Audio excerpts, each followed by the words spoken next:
C'est ça le problème qui se pose dans notre pays. C'est ça le problème. C'est pour ça que nous autres, de la société civile, nous qui ne voulons rien, nous voulons seulement que le pays change. Nous voulons avoir la bonne gouvernance. Nous voulons que les ressources de l'État aillent aux populations et non dans certains postes. Nous voulons que l'État soit gouverné comme un pays normal et non plus comme un pays anormal comme nous avons. Et nous, là, c'est pour ça que nous nous organisons à chaque fois. Nous avons créé le CSNH de l'UDH, nous avons créé le CST, nous avons créé le CACIT, nous avons créé le CTSD qui est à l'époque. Nous avons créé beaucoup de choses pour atteindre cet objectif. Et quand l'objectif, on va voir le bout du tunnel, les partis politiques se battent entre eux. Regardez ce qui s'est passé en 1994. Lorsque le CAR et l'UTD, Edem Kodo et Agbobor, avaient gagné le pouvoir. Allô, un instant, maître. On va garder ça parce qu'on a un auditeur en ligne. On va le prendre rapidement. OK. Oui. Allô, auditeur. Oui, allô. Oui, bonjour, présentez-vous. Oui, bonsoir, monsieur le journaliste. Oui, allez-y, présentez-vous. Oui, je suis Glyn et je vous appelle depuis Istanbul. Istanbul, ok. Voilà. Bonsoir, Maître Javon, votre invité. Bonsoir. Je vous suis avec une attention particulière et je me rends compte que vous avez eu un parcours très brillant, mais avec zéro résultat. Si je dis zéro résultat, pas en tant qu'avocat, pas dans votre carrière d'avocat, mais en politique. Oui, c'est exact. Je dis zéro résultat, c'est parce que tout ce parcours en politique a pour en fait un but, c'est-à-dire la transition ou l'alternance au Togo. C'est exact. Malheureusement, depuis lors jusqu'à aujourd'hui, il n'y a jamais eu d'alternance au Togo. Question numéro 1. Ne pensez-vous pas que vous avez échoué? Pas vous personnellement. Hein? Ok. Question 2. Ne pensez-vous pas qu'il manque toujours des gens sérieux qui doivent mener la bataille?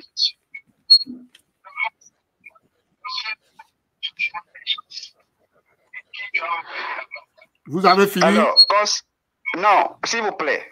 Concernant le CST, je me rappelle à l'époque, votre slogan était « Pas de réforme, pas d'élection ». Brusquement, juste avant les élections présidentielles, je crois 2015, vous avez mis dans la poubelle ce slogan et vous avez participé aux élections nantis de zéro résultat. Pourquoi avez-vous participé à cette élection malgré que les réformes n'ont pas été faites? N'est-ce pas là un manque de logique ou de détermination? Alors, à propos de Maître Afangbedi et notamment Maître Pandé, cela fait un moment, on ne les sent plus dans la chose politique. Qu'est-ce qu'ils sont devenus à présent, s'il vous plaît?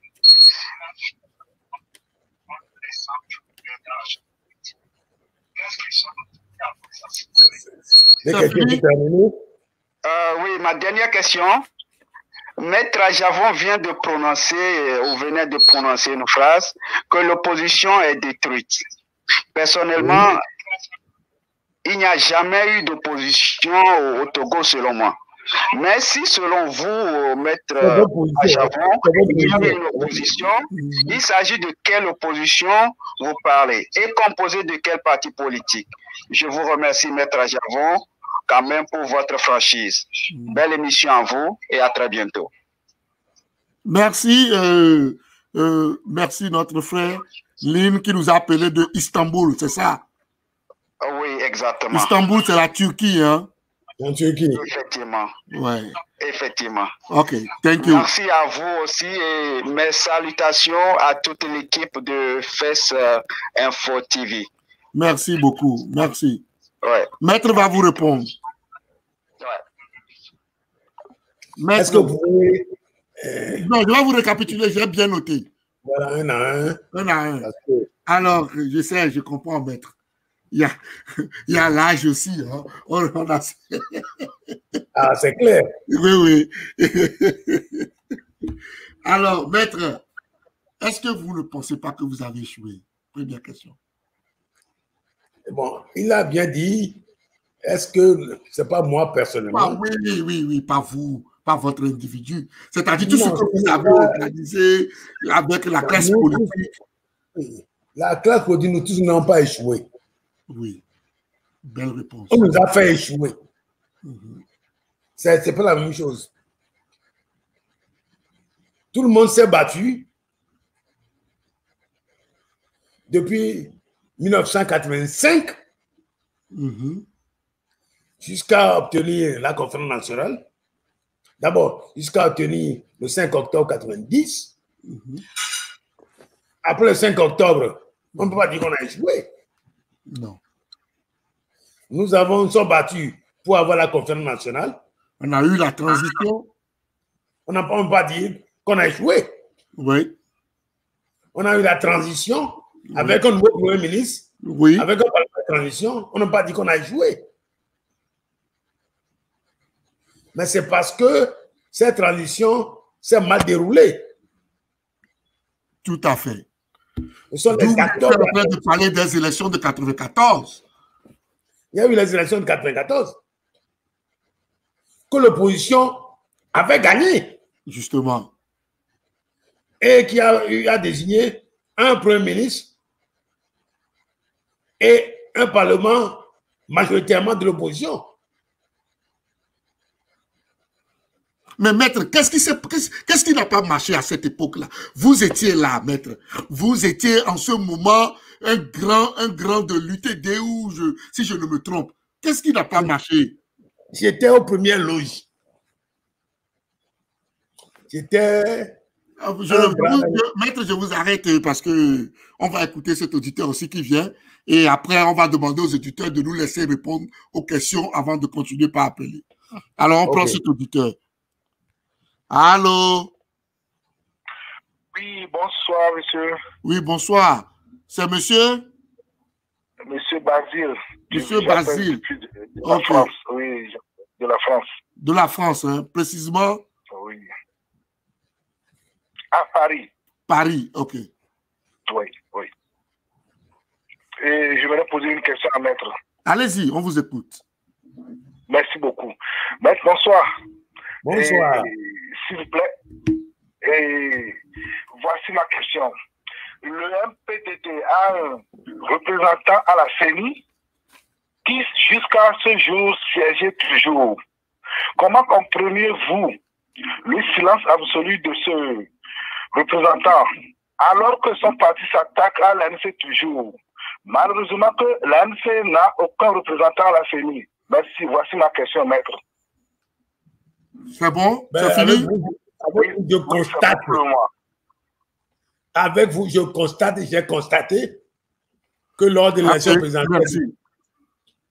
Je peux raccrocher? Oui, vous pouvez raccrocher. Maître va vous répondre. Vous pouvez raccrocher. Merci beaucoup. Merci. À tout à l'heure. Allez-y, ça, vous pouvez répondre rapidement, maître. Rapidement. Oui, moi aussi, je constate que le MPDD avait et a toujours un membre à la CENI qui n'a rien dit lors des élections. Je pense que le CAR aussi a un membre à la CENI. Hein. Non, le président du CAR a été Il y a eu un problème, en fait. Le CAR ne l'a pas trop soutenu. Et le CAR l'a demandé. Le CAR a enlevé celui-là. Oui, oui. Il n'était plus au niveau du CAR, il n'était plus membre de la CENI. OK. OK. Le CAR a demandé que son membre se retire. Et les autres. Mais il y avait un qui a refusé. Pardon? Je pense qu'il y a un qui a refusé, qui est resté à la CENI.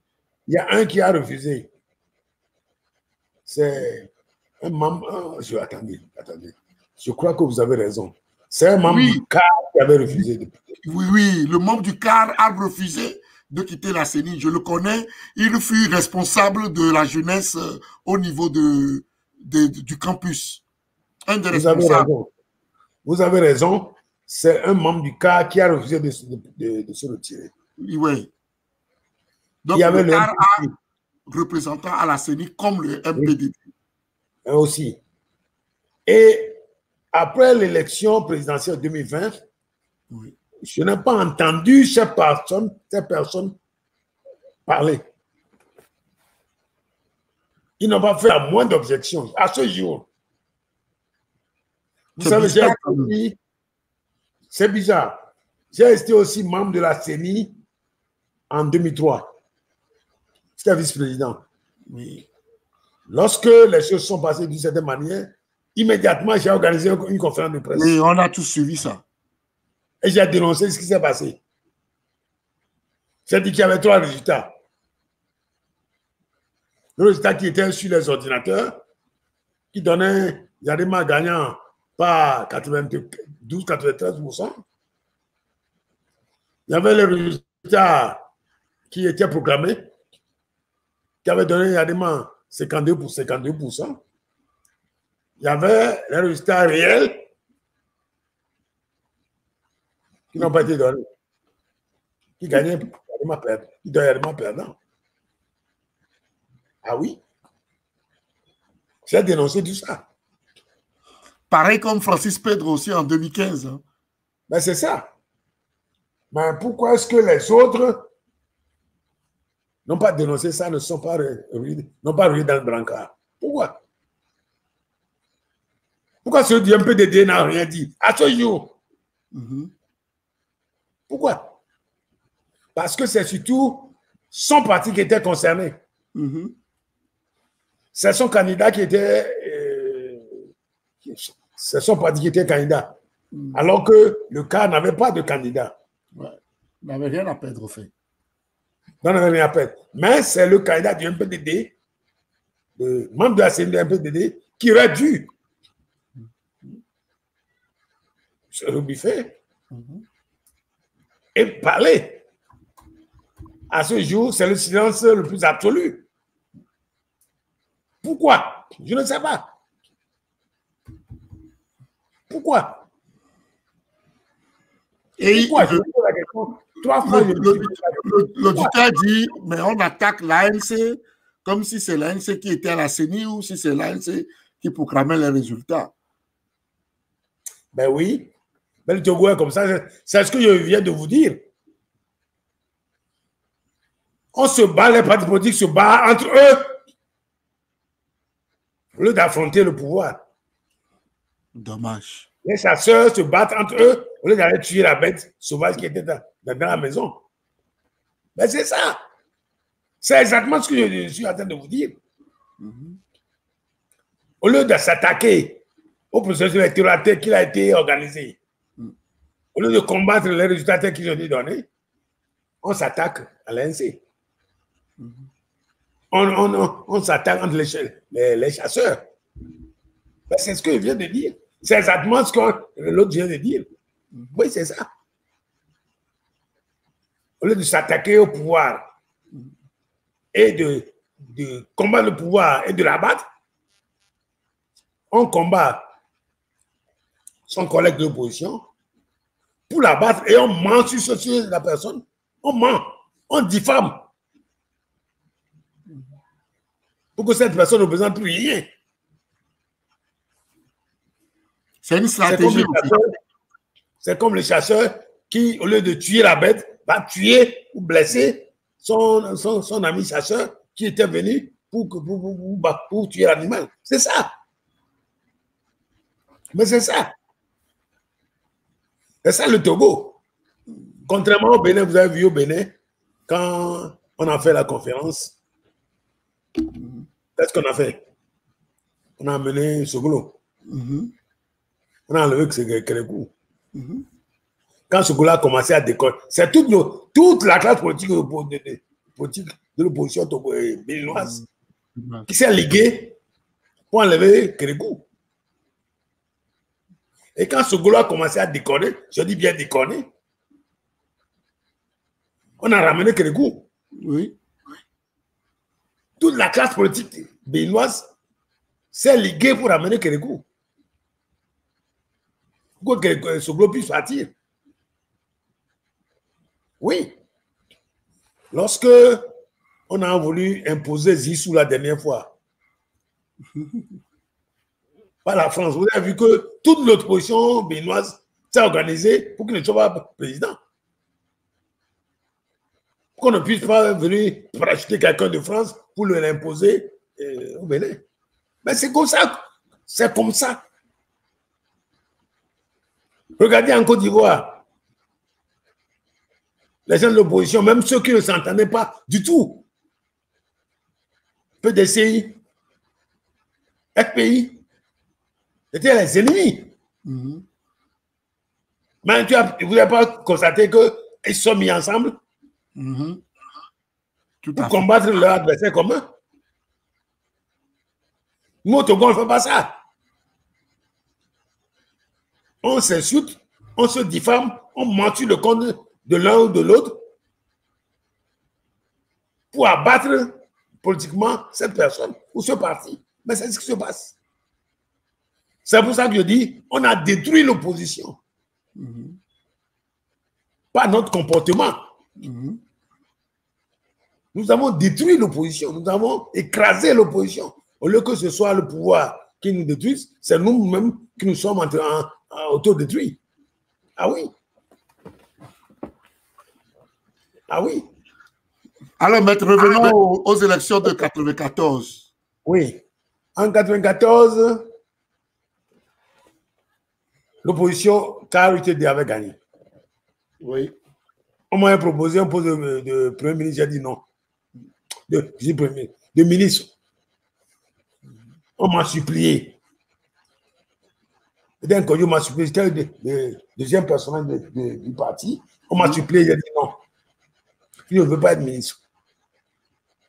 Je veux être député, c'est elle élue par... 14. Oui. En 1994, l'opposition KRUTD avait gagné. Oui. On m'a proposé un poste de Premier ministre, j'ai dit non.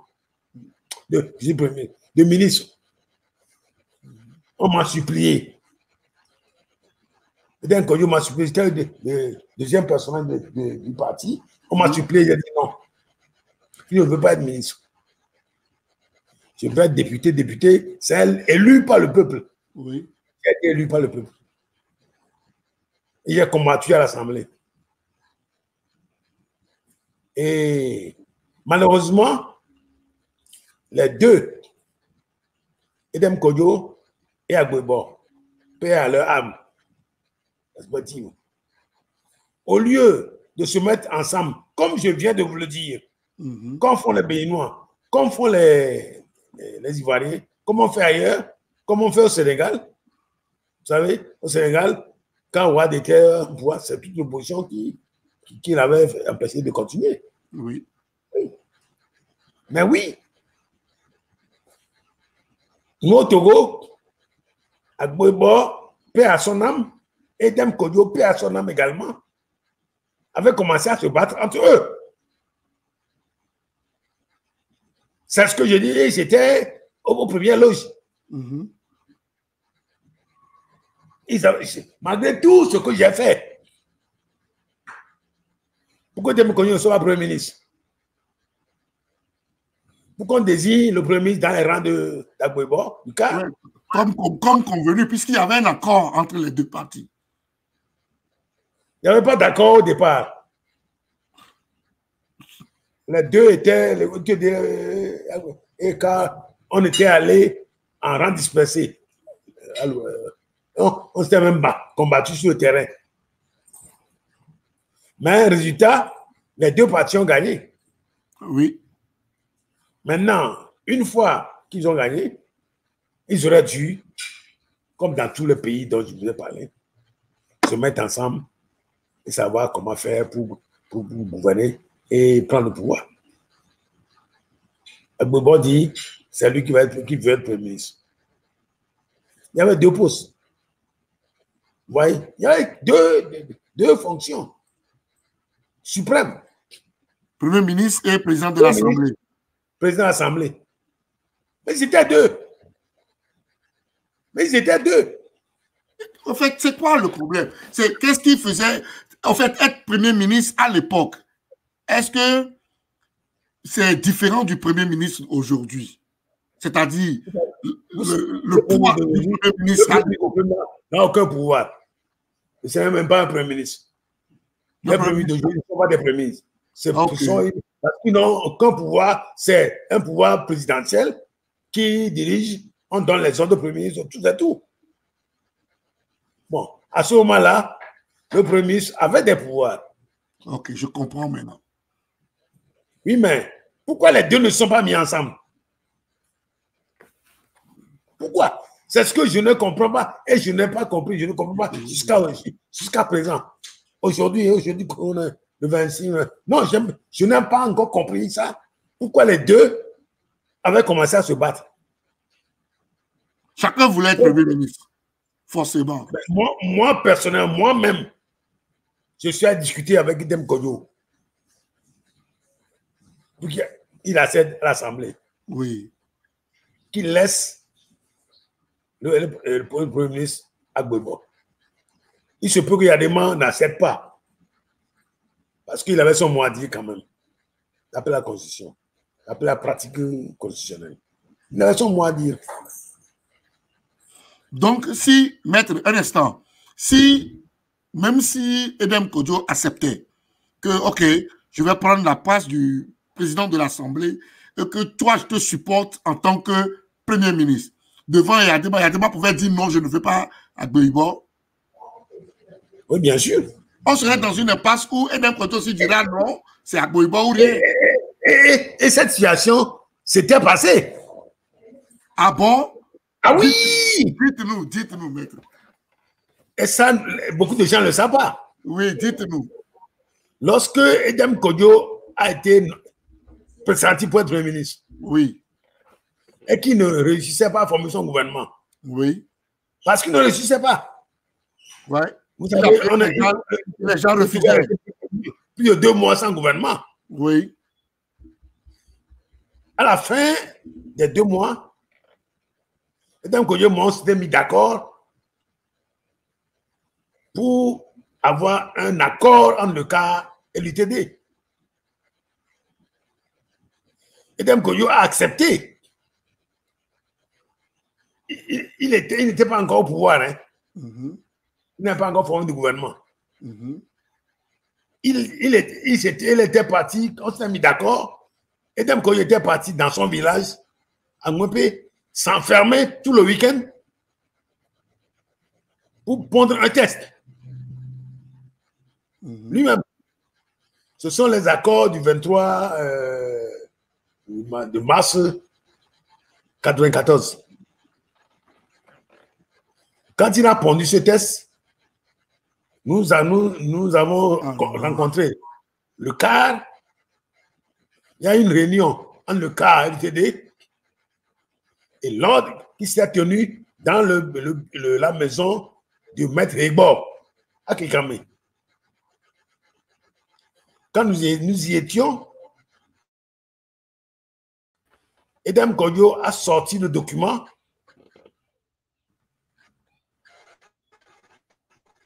et le document disait grosso modo ceci. En prélude, en introduction, le cas LTD s'était mal comporté. Que chaque partie demandait des excuses à l'autre. Maintenant, après ça, on met les articles. L'UTD et Idem Kodjo disent qu'ils ne brigueront aucun poste de façon conflictuelle. Edem Kodjo a mis noir sur blanc que l'UTD et Edem Kodjo ne briguera aucun poste de façon conflictuelle. Et l'article suivant dit le l'UTD laisse le cas décider. L'article suivant, le cas Agbobo ont choisi le portefeuille de Premier ministre. Le suivant, l'UTD ne s'y oppose pas. Les deux ont désigné Maître Hegbo, paix à son âme, et à Chavon Zeus, ma petite personne, pour aller rencontrer Yadema et lui donner cet accord que nous venons de signer. Je pense que cet accord, Maître paix à son âme, Agboibo en a parlé une fois en interview. Allez-y. Oui, c'est exact. Oui. Je vous dis, cet accord, c'est Edem Kodjo qui l'a rédigé entièrement. Il me l'a donné, je l'ai vu, on a peaufiné, on a soumis ça au cadre. Et nous avions demandé une audience, Maître Hegbo et moi, à Yadema, pour lui donner l'accord, lui présenter l'accord, et lui disant que de choisir quelqu'un dans le cas. Justement. Yadema a refusé de nous recevoir. Yadema paix à son âme. Il avait refusé de nous recevoir en disant qu'il n'a pas affaire au deuxième couteau qui veut voir Agbobo et Edem Kodjo eux-mêmes.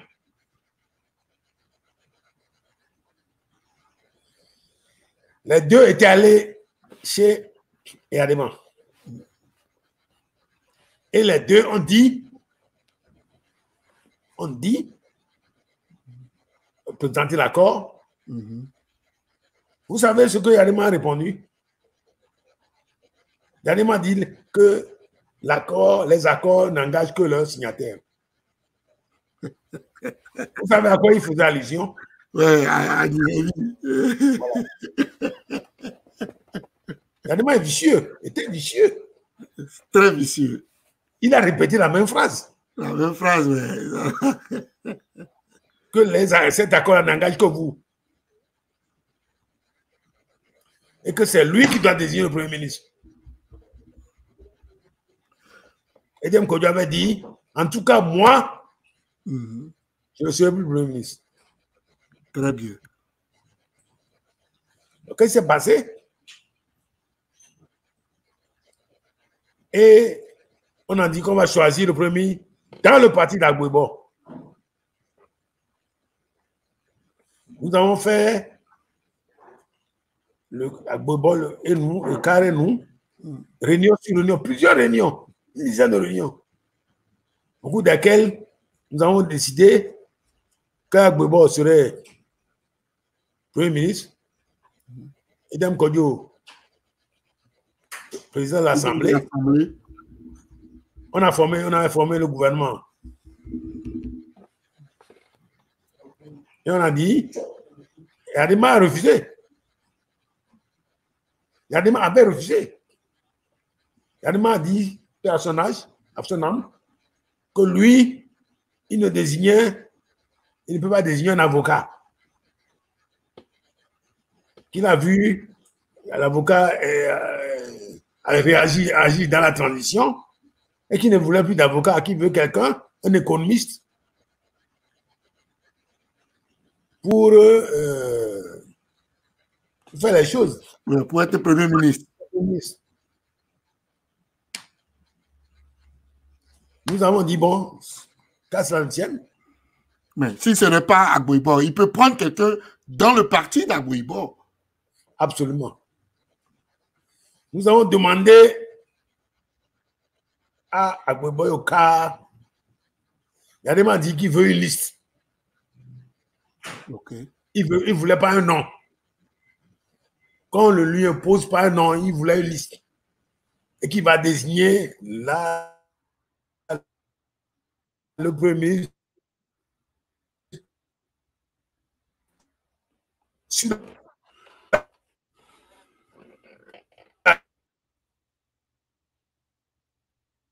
la liste.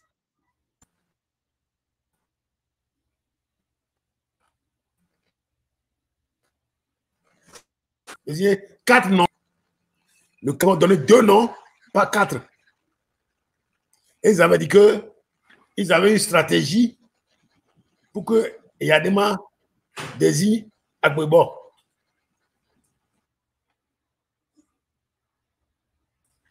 Je vais dire, vous savez, vous connaissez mal Yadema. Vous allez avoir une stratégie pour désigner Agbebo. Yadema dit qu'il ne veut pas Agbebo. C'est le cas qui disait cela. C'est le cas qui disait qu'ils avaient une stratégie. Oui. Et ils ont donné combien de listes? Vous savez, nous avons compris la stratégie après. Okay, ils ont envoyé 2 noms à Yadema. Les 2 noms, il y avait Agbebo et un autre. L'autre là, il était grabataire. Vous comprenez? Non. Il était tellement malade qu'il n'y arrivait même pas. Il y a longtemps, il n'avait même plus à se déplacer seul. Et c'est celui-là que le cas a mis sur la liste avec Agbebo. En pensant que Yadema ne désignait jamais cette personne. Vous savez, quand ils ont dit, ils nous ont soumis la stratégie, bon, vous savez ce que je leur ai dit? Faites très attention. Parce qu'ils ne savaient pas qu'ils allaient désigner un grabataire. J'ai dit, faites très attention. Yadema, je viens de dire, c'est un politique très vicieux. Vous allez envoyer les 2 listes. Yadema va désigner la 2e personne. Vous allez voir, vous avez dit que vous avez dit stratégie pour que ce soit Agbebo qui passe. Vous allez voir, Yadema va désigner la 2e personne. Mais on leur a dit, si vous désignez une personne que nous ne connaissons pas et que nous pouvons nous opposer à cette personne, mais dites-nous le nom de cette personne. Avant que ça soit présenté, ils avaient refusé. Ils sont allés présenter la liste à Yadema. Yadema n'a désigné ni l'un ni l'autre. Après, ils sont revenus, ils ont désigné une autre personne qui est un économiste, un agroéconomiste. Quand ils ont présenté la liste à Yadema, cette personne avait des problèmes avec les finances. Et Yadema s'est moqué de ce qu'on lui présente cette personne qui a eu des problèmes avec les finances. Comment? C'est-à-dire facilement corruptible, quoi. Parce qu'il n'a... Vous allez vous présenter un voleur. Et c'est là où Yadema dit, bon, dans ce cas-là, j'ai choisi Edem Kodjo. Et vous allez vous débrouiller. Ouais, il a compris que les autres avaient un problème en choisissant Edem Kodjo. Il a joué sur ça. Moi, je ne sais pas. Moi, j'avais dit à Edem Kodjo de ne jamais accepter d'être Premier ministre. Et pourquoi lui, il a accepté? D'attendre. Qui sera comme un recours. Parce qu'il savait que ça n'allait pas bien fonctionner lorsque le gouvernement allait former avec le CAR. Je leur ai dit, grand frère, reste parce que je l'appelle grand frère. Grand frère, reste à l'Assemblée. Tu verras, tu seras le recours pour sauver le pays. C'est ce que je lui ai dit. Il n'a pas voulu. Il y a eu d'autres personnes qui étaient derrière, dans notre parti, hein, et en dehors du parti, qui le poussaient à accepter Premier ministre. Néanmoins, quand il a accepté, j'ai dit, bon, nous allons quand même aller nous organiser avec les gens du CAR. nous allons le faire, malgré tout. Et j'ai encore pris mon bâton de pèlerin pour voir Gbagbo. Je l'ai vu à plusieurs reprises pour que nous puissions faire le gouvernement ensemble. Oui. Malgré le fait qu'on ait déjà désigné Edem Kodjo. Et tenez-vous bien, nous avions formé le gouvernement avec Edem Kodjo comme Premier ministre. C'est même Gbagbo qui n'était pas d'accord, il était seul. Il n'était pas d'accord, il n'était pas d'accord du tout. Et moi, je lui ai dit, maître, tu ferais bien ministre d'État, ça de la justice. Il m'a dit, moi, je m'en fous, je ne suis pas d'accord avec votre agencement. Bon, c'est son point de vue. Mais tous les autres du cas étaient d'accord. Et nous avons formé le gouvernement avec Edem Kodjo Premier ministre. Avec oui, Edem Kodjo avait dit, je ne peux pas faire un gouvernement qui dépasse 17 membres. Que c'est de l'argent perdu et que c'est de l'énergie perdue. Le maximum qu'il va faire, c'est 17. Quand on a formé le gouvernement, toujours dans le bureau, dans la maison de Maître Gbagbo. C'était des réunions discrètes que nous faisions dans la maison de Maître Gbagbo à Kikame. Alors qu'avant, les réunions avaient lieu au siège du cas qui était dans le bureau d'Gbagbo, dans le cabinet d'Gbagbo. Comme nous étions retirés plusieurs semaines pour finir les choses, faire le programme de gouvernement, désigner les ministres, partir les ministres. Et nous avions attribué 8 ministres au cas. Parce que le cas, c'est le cas qui était majoritaire à l'Assemblée. Nous avons dit, toi vous prenez 8 portefeuilles avec un ministre d'État parmi eux. L'UTD s'était fait attribuer 2 portefeuilles. 2. Le cas 8. Ça fait 10. Les 2 partis ont dit, nous allons désigner des ministres dans les partis politiques qui étaient nos amis politiques. CDPA, PAD, PDU, PDR. Ça fait 4. Plus les 8, plus les 2, plus les 8, plus les 2 de l'UTD, ça fait 10. Ça plus les 4 de 14. Ça fait 14. Nous avions dit, Edem Kodjo et nous avions proposé 2 portefeuilles, puisqu'il n'y a pas eu de transition, parce que la transition n'a pas eu lieu. Il fallait avoir une transition avec tout le monde, comme on a fait au Bénin. Tout le monde, même avec le RPT. Ça ne s'est pas passé ainsi. Nous avons dit, nous allions convier 2 ministres du RPT pour le premier gouvernement. Gbagbo nous a dit clairement que lui, il avait promis 4 portefeuilles ministériels à Yadima. Dans les négociations préalables. Quand il est allé chez Yadima pour être désigné comme Premier ministre, Yadima, Gbagbo nous a dit qu'il fallait donner 4 portefeuilles ministériels. Mais il n'est pas Premier ministre, il n'a pas été désigné Premier ministre. Ah, puisque nous étions en train de former un gouvernement de coalition.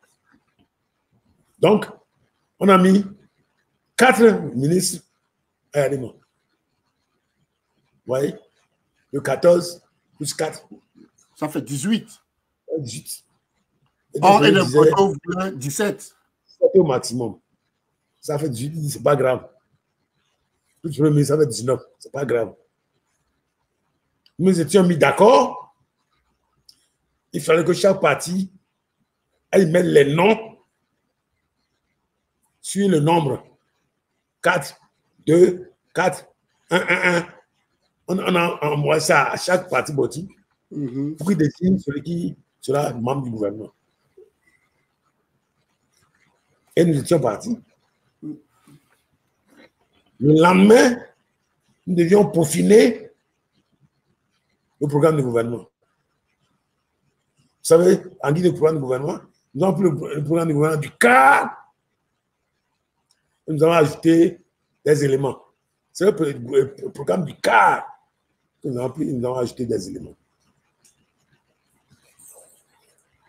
Et nous avons dit, le lendemain, nous étions un vendredi. Et malheureusement, dans le programme du gouvernement, c'est à ce moment-là, quand nous avons tout fini, nous étions allés au siège du CAR, qui était dans le bureau du cabinet de Maître Gbagbo. C'est à ce moment-là que nous étions visibles. C'est en face de l'ancien cinéma Reste. Pardon? Le cabinet du Maître Gbagbo, c'était en face de l'ancien cinéma Reste. Oui. Donc c'est dans la population même. Ouais. Donc, quand nous étions allés... Je me rappelle très bien. Le CAR, c'est moi qui ai dirigé les... Quand nous sommes allés dans le bureau du CAR, quand les gens, les militants du CAR qui étaient là, qui ont vu que nous étions allés discuter avec Gbagbo, mais ça a mal tourné. Les gens n'ont pas accepté. Je ne sais pas ce qui s'est passé après. Mais le lendemain, samedi, on devait se rencontrer chez M. Kouéville à Tokon Badago, Kouéville Hippolyte. Et nous on dit chacun vient avec la liste, c'est les noms de ces députés, de ces ministres. Oui, tout à fait. À l'issue de ça. Pardon? Je dis tout à fait, allez-y. Et à l'issue de ça, nous avons fait une conférence de presse pour annoncer le gouvernement, annoncer la coalition. Mais, à notre grand étonnement, quand la délégation du CAR, ce n'est pas toute la délégation, est venue, c'est une partie. Parce que nous devons être là avec les deux chefs. Moi, on m'a appelé à 7 h du matin pour me dire que la réunion qui devait avoir lieu à 8 h, aura lieu à 8 h, mais il ne faut pas, sans les chefs, sans Gbagbo lui-même et sans Kodio. Et pourquoi? On me dit, vous verrez. Donc à 8 h, on a vu. À 8 h, la délégation du CAR veut nous dire que le CAR a décidé de ne plus faire partie du gouvernement. Quoi? Et que c'est irréversible, ils ne reviendront plus dessus. Oui. Oui. Alors que ce samedi-là, normalement c'était vendredi qu'on devait faire ça. Alors que ce samedi-là, vendredi, le programme du gouvernement, il y avait des coquilles dedans. Nous avons donné les programmes du gouvernement à professeur Agbodan pour aller corriger, parce que c'est sur son ordinateur que ça se saisissait. Donc d'aller corriger les coquilles, de les ramener le samedi pour signer et publier. Le samedi, voilà ce qu'ils nous ont dit. S'il n'y avait pas les coquilles, on aurait annoncé, c'est pour ça qu'on était allé au siège du CAR.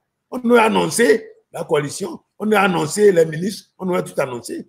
Mais comme on n'a pas fini, donc nous étions dans le samedi. Et le samedi, ils nous disent qu'ils ne seront plus partis du gouvernement. Voilà ce qui s'est passé.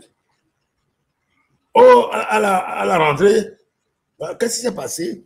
Alors, il fallait élire le président de l'Assemblée. Oui. C'est l'UTD et pas ma plume qui a envoyé la candidature d'Agbobo au poste de président de l'Assemblée nationale. C'est l'UTD qui a écrit pour présenter la candidature d'Agbouiba, pour être sûr que les gens du cas allaient nous comprendre, et c'est nous qui avons... La veille, le jour de l'élection, les tests de l'Assemblée disent 1 heure avant le début de la séance, les candidatures sont closes. Oui. Nous allons aller dans la salle, candidature, vous savez, Daoukou Péré est venu chez moi à la maison ici. Il m'a dit qu'il faut que l'UTD le soutienne pour être président de l'Assemblée. J'ai dit, mais tu ne peux pas être président de l'Assemblée. Tu ne peux pas. L'UTD le cas ne peut pas avoir gagné les élections et toi, président de l'Assemblée, je ne comprends pas. Il m'a rionné. Il m'a dit, toi, tu es trop naïf. Que nous étions mis d'accord avec le cas pour partager les portefeuilles à l'Assemblée. Je dis, ah bon? Comment ça? Oui. Malheureusement, il n'est pas vivant, il est décédé. S'il était vivant, il faut lui demander. Il était assis à côté ici, chez moi, dans ma maison à côté ici. Il était venu demander que l'UTD le soutienne, puisque c'est moi le chef de file de l'UTD à l'Assemblée. Qu'on le soutienne pour qu'il soit président de l'Assemblée. C'est-à-dire, tu ne peux pas être président de l'Assemblée. Comment est-ce que le cas on gagne les élections et ils sont majoritaires à l'Assemblée? Toi, tu vas être président de l'Assemblée? Non. Il m'a dit, donc il m'a il s'est moqué de moi ici, hein, que moi je suis trop naïf. Je les révèle qu'ils ont eu 10 séances de travail avec le cas. Ils sont partagés les postes à l'Assemblée. Et que lui sera président de l'Assemblée. Mais comment? Je dis, mais comment? Bon, nous étions allés à l'Assemblée. 1 heure avant, si j'avais su que Agbouiba allait retirer sa candidature, j'ai dit à tout le monde, j'aurais proposé la mienne. Même si on vote contre, ce n'est pas grave. Il y aurait au moins un candidat contre Daoukou Péré. Donc, maître, un instant. Hein. À l'ouverture de la séance. Maître, oui. Il faut que les téléspectateurs puissent saisir et comprendre l'importance. Ça, c'est notre histoire. Et vous nous dites que vous avez pris l'initiative d'écrire le nom de Maître Agbouiba vous-même comme candidat au poste de président de l'Assemblée. Moi qui, en tant que secrétaire général du parti, c'est moi qui ai écrit à l'Assemblée nationale pour présenter la candidature d'Agbouiba au poste de président de l'Assemblée. Et Maître Agbouiba, ils n'ont rien dit. OK. Ils n'ont rien dit. J'ai informé le cas que c'est ce que j'avais fait. Ils n'ont rien dit. À l'Assemblée, je leur ai dit qu'1 heure avant l'ouverture de la séance, il n'y a plus de candidature. Oui. Lorsque la séance a été ouverte, élection du président de l'Assemblée, il y a 2 candidats. Daoukou Péré et Agbouiba. OK. Mais Agbouiba s'est levé pour dire que le cas retire la candidature de Maître Agbouiba. Quoi? Oui. En pleine séance. Alors qu'on ne pouvait plus avoir un autre des candidats. Daoukou Péré s'est retrouvé tout seul comme candidat. Ah oui? Donc, ça veut dire que le deal dont parlait Péré était vrai? Qu'est-ce qu'il a dit? J'ai dit, ça veut dire que le deal dont Péré vous parlait était vrai. C'est ce que je constate. C'est ce que nous avions constaté à l'époque. Oui. Et je constate toujours. On a, et Daoukou Péré, candidat unique, quel que soit le nombre de voix, était élu. Le cas s'est abstenu. Ah oui. Nous étions 5 députés UTD à l'Assemblée. Contre 34 du cas. Oui. Mais comment se fait-il que Péré, RPT a été voté? Comment? Ça veut dire que les gens du CAR l'ont voté. 2 députés du CAR ont voté pour lui. Pour Péré. Nous avons vu, nous savons qui c'est. C'est un député Tchénion et un député Alagbé. Du CAR. Du CAR. Qui ont voté pour faire la majorité absolue. Donc, est-ce que l'UTD a voté pour Péré? Nous avons voté contre. Tout l'UTD a voté contre Péré. Oui, nous étions 5. Ah oui, nous avons voté contre. Et Péré a eu les voix du RPT, plus les voix de Kofigo, plus les 2 du CAR.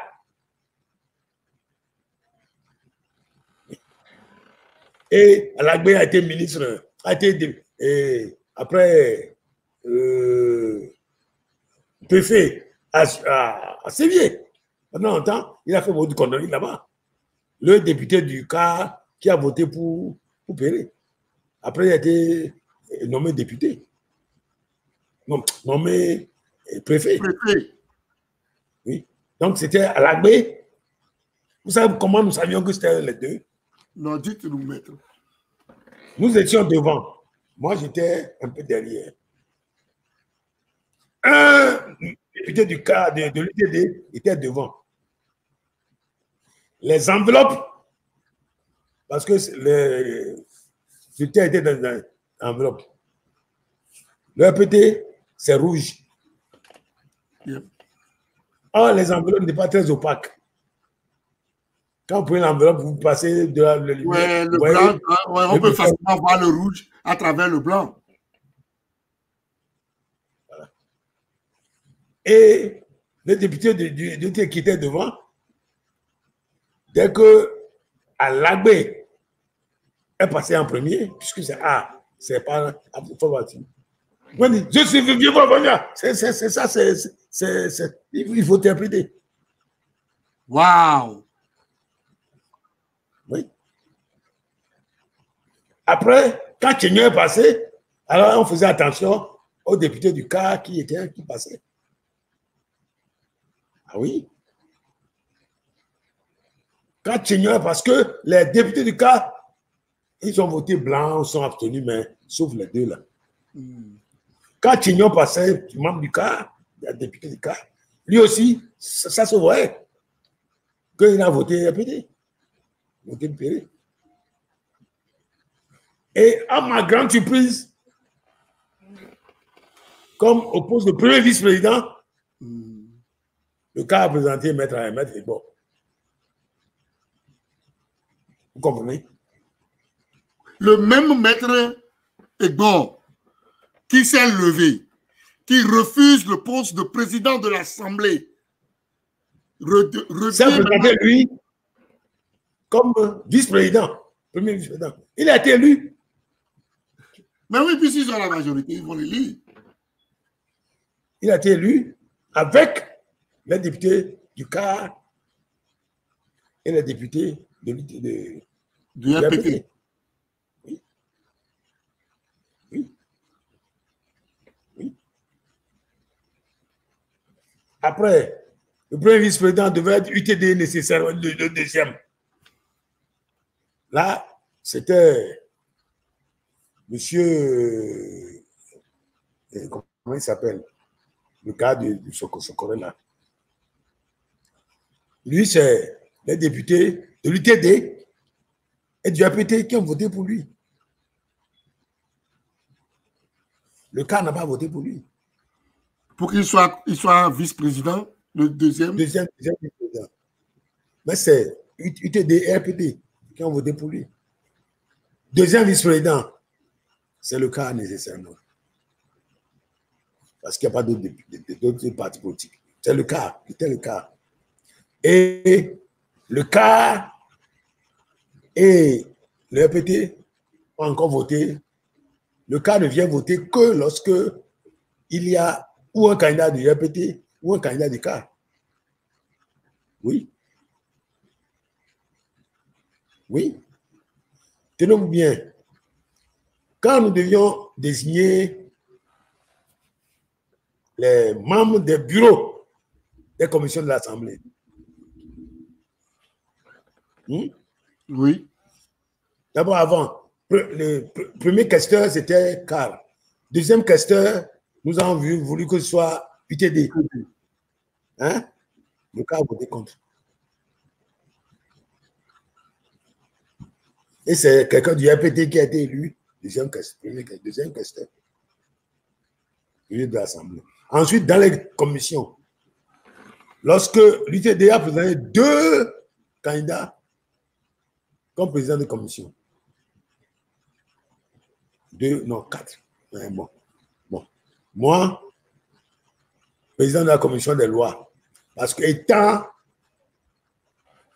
on ne peut pas, je dois avoir un, puisque l'UTD était un parti politique qui devait être représenté, on devait avoir un membre. Au moins dans les commissions. Oui, de commission. Le RPT a demandé que je sois président de la commission des finances. J'ai dit les finances, ce n'est pas mon fort. Les commissions des lois, oui. C'est Agboibor qui voulait être la commission des lois. Agboibor, qui devait être président de l'Assemblée, voulait être président de la commission des lois. Veut être maintenant président de la commission des lois. C'est moi, dans la commission des lois. Et les autres commissions, où c'est le RPT qui est président, où c'est le cas. Quand nous avons quelqu'un de l'UTD qui était candidat, le KL et le RPT votaient contre. Ensemble. On votait pour celui du cas ou pour celui du RPT. Ce qui m'a le plus fait mal, c'est un candidat qui devait être rapporteur de la commission des droits de l'homme. Celui qui était candidat du RPT était quelqu'un, un tortionnaire dans son coin, au nord, au Grand Nord. Ouais, il ne pouvait pas être à ce poste. Son nom était vraiment... Et c'est lui qui voulait être rapporteur de la commission des droits de l'homme. Face à Oumé Zounou, qui était à l'époque secrétaire administratif de la Commission nationale des droits de l'homme.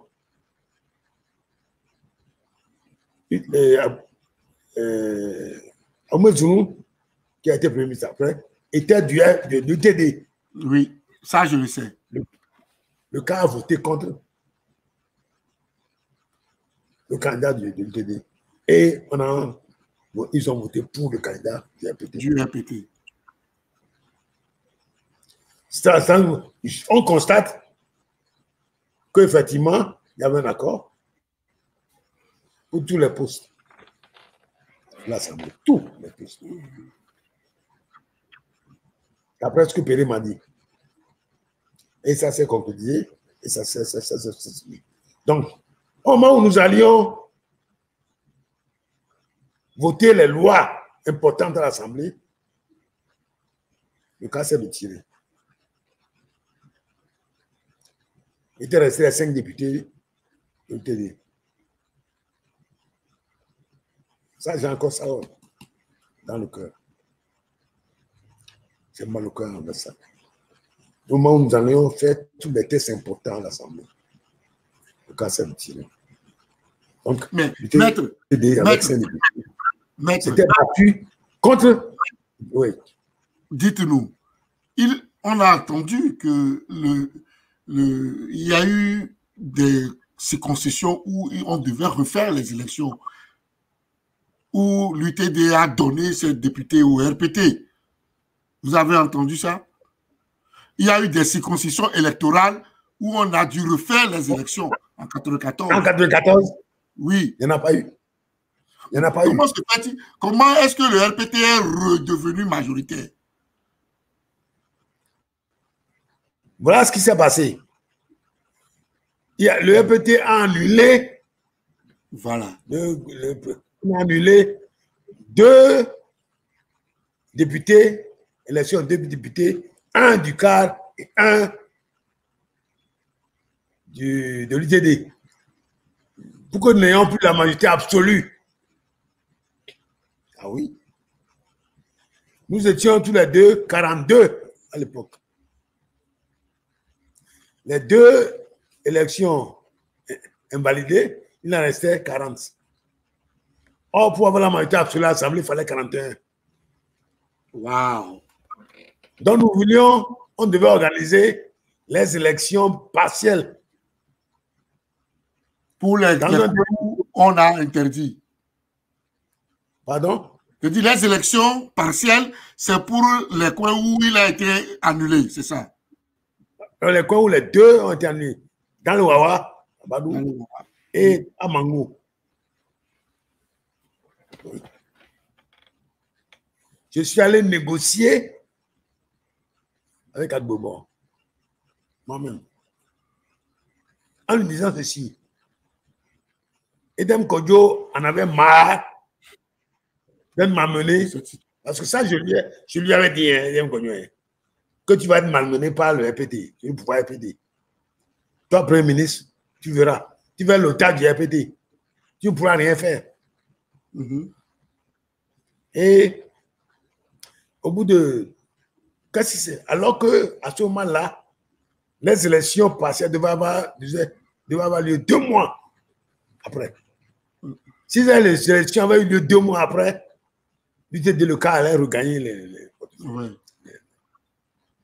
Mais c'est Maître Egbo, paix à son âme, qui, lors de la concertation avec RPT, KRTD, avait refusé qu'on organise les élections dans les 2 mois. Je ne sais pas pourquoi. On les a organisées 2 ans après. Le RPT s'était organisé. Les données ont 2 ans changé. après. Oui, le RPT s'est bien organisé. Et a gagné les 2 pour avoir la majorité. Ah oui. Et a gagné les 2 députés de circonscription pour la majorité. Oh, vous savez ce qui s'est passé à ce moment-là? Vous savez ce qui s'est passé? Non, maître. Aujourd'hui, nous sommes là pour savoir. Moi, je suis en train de partir.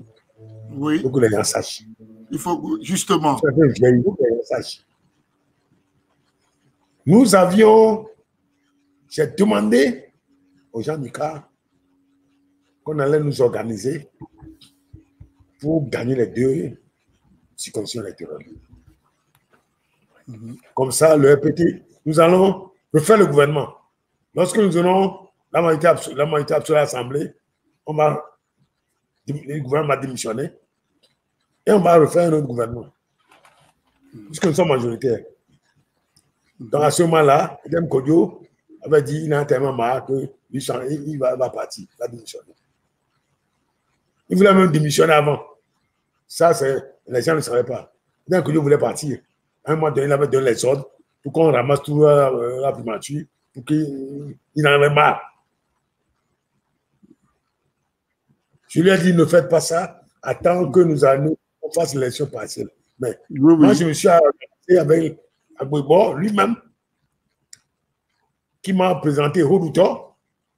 Nous avons discuté pendant des semaines pour savoir comment nous allons faire pour gagner ces 2 portefeuilles, 2 circonscriptions électorales et faire un autre gouvernement. Nous avions dit, j'avais dit à Maître Agbobo à l'époque que Edem Kodjo avait demandé de mettre dans le panier de discussion son poste de Premier ministre. Et qu'ensemble, nous allons discuter de qui va être Premier ministre. Parce que Edem Kodjo a dit qu'il en a marre de comportement de Yadema et du RPT. Donc, on s'est mis d'accord. Hein? J'ai proposé à Agbobo ceci. Le cas et l'UTD, nous allons ensemble nous battre dans les circonscriptions où le cas avait été. C'est 2 circonscriptions électorales. Dans le Wawa. Dans le Wawa et dans le Hao. Dans l'Oti. C'est le Hao ou c'est l'Oti? Wawa, Hao et Oti. Ouais, ok. Le quart Aho et Wawa. UTD Oti. Ok. Donc, nous allons, je l'ai dit, nous allons ensemble, comme un seul homme, faire campagne avec le quart dans le Wawa et dans le Aho. Nous irons encore ensemble faire campagne dans l'Oti. On m'a dit oui. Quelque temps après, avant que le cas a fait un communiqué, avant veille de l'élection, fait un communiqué pour dire qu'il n'y a plus d'alliance entre nous. Et qu'est-ce que j'ai constaté? Puisque moi-même, je suis allé sur le terrain, dans le Gou, à Ouachien, à Badou et à Mangou. Je suis allé moi-même faire campagne. Qu'est-ce que j'ai constaté? Le cas a envoyé des délégations avec des bus, bien que le cas avait dit qu'il retirait ses candidats. Le cas avait retiré ses candidats. Hein. Le cas n'était plus candidat. Le cas dit qu'il retirait ses candidats. Il retirait les candidats au profit de qui? Non. Il ne se présentait plus, c'est fini. Non, c'est fini. Il restait candidat RPT et UTD. Et le cas a envoyé des minibus bourrés de membres passer dans les coins. Chaque fois que nous allons faire campagne pour le candidat de l'UTD, il passait derrière pour dire de ne pas voter pour ce candidat-là. Que Dem Kodjo, vous ne voyez pas au pouvoir, il rit avec Yadema, de voter pour Yadema, ça vaut mieux. Moi, j'ai entendu. On s'est battu à Badou. J'ai engueulé la délégation. Mais comment est-ce que vous pouvez faire ça? Agbebo était lui-même en Gauchin. Vous faites campagne contre le candidat de l'UTD. Agbebo lui-même était à Gauchin. Lui-même était à Gauchin. Wow. Alors qu'il n'avait pas de candidat. Vous faites campagne contre le candidat de l'UTD. Il avait envoyé sa patrole bourrée de gens à Mangou. Vous faites campagne contre le candidat du cas de l'UTD qui avait gagné au Nord. J'avais dit, s'il vous plaît, au Nord, c'est le seul candidat du Grand Nord qui avait été élu. C'est un symbole. Battons-nous pour que ce candidat revienne à l'Assemblée. Mais non. Il avait envoyé des gens, vous savez, là, son véhicule est arrivé après la campagne. Après la clôture de la campagne. Pour aller voir les diseurs, les faiseurs d'opinion. Oui. Et ça s'est fait que nous avions perdu les 3 circonscriptions électorales qui sont allés au RPT. Ah oui. Et à ce moment-là, Edem Kodjo a démissionné. Puisqu'on n'avait plus la majorité, Yadema a nommé un député, Mali, je crois, à l'époque, a nommé un premier ministre et a formé son gouvernement. Sans le cas, sans l'UTD. C'est qui a nommé. Donc, comme je dis, là, Yadema, à cause de nous, a arraché le pouvoir. Nous avons offert le pouvoir sur un plateau d'argent. Oui. Et depuis, les choses sont dans cet état jusqu'à présent. Si nous étions comportés autrement, si Agbebo et le cas, et l'UTD, et Edem Kodjo ne s'étaient pas comportés de cette façon-là, on aurait organisé l'élection présidentielle de 98 nous-mêmes. Et Yadima n'aurait pas dit qu'il a gagné. Et les choses, ça m'étonnerait même que Yadima se soit présenté en 98. Si nous étions au gouvernement. Ah oui. Le ministre, président, l'Assemblée, tout, finalement, tout, ça m'étonnerait que Yadima se présente. Oui. Mais il a pris le pouvoir, ils ont tout organisé, et à ce jour, et Sabin resté sur le cœur jusqu'à présent. Jusqu'à présent. Je n'en reviens pas jusqu'à présent. Voilà. Maître, sur la question. Les téléspectateurs et auditeurs et auditrices, je suis convaincu, sont en train d'avoir la chair de poule actuellement.